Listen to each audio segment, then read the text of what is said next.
যা কিছু দেখতেছেন, এই যে গাছপালা যা কিছু সমস্ত কিছু কিন্তু গণভবন থেকে কিন্তু ভাঙচুর করে আনা হয়েছে। দেখেন ওই যে কেউ আলমারি, কেউ আলনা, কেউ সোফা সেট, কেউ ফ্রিজও নিয়ে আসছে। ঠিক আছে, সমস্ত কিছু গণভবন ভেঙে নিয়ে আসছে। এবং এই বিজয়ের পিছনে কিন্তু প্রবাসী ভাইদের যথেষ্ট পরিমাণ অবদান রয়েছে। প্রবাসী ভাইরা যদি তার রেমিটেন্স না পাঠাতো, তো বাংলাদেশের মানুষ উপর যে জুলুম নির্যাতন হওয়ার পরে তারা পদক্ষেপ নিয়েছে রেমিটেন্স পাঠাবে না।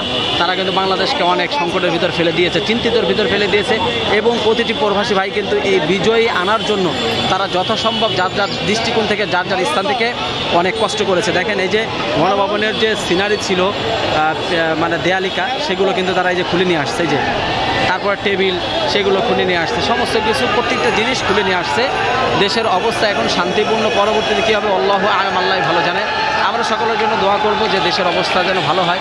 আল্লাহ বান্দার জন্য এবং দেশের মানুষের জন্য, জনগণের জন্য যেটা উত্তম ফয়সালা সেটাই আল্লাহ করেছে।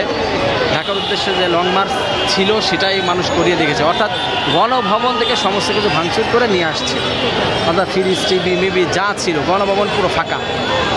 দলমত নির্বিশেষে মহিলা পুরুষ যাই বলেন না কেন, সমস্ত ব্যক্তিরা কিন্তু ঢাকার উদ্দেশ্যে লং মার্চ করেছে।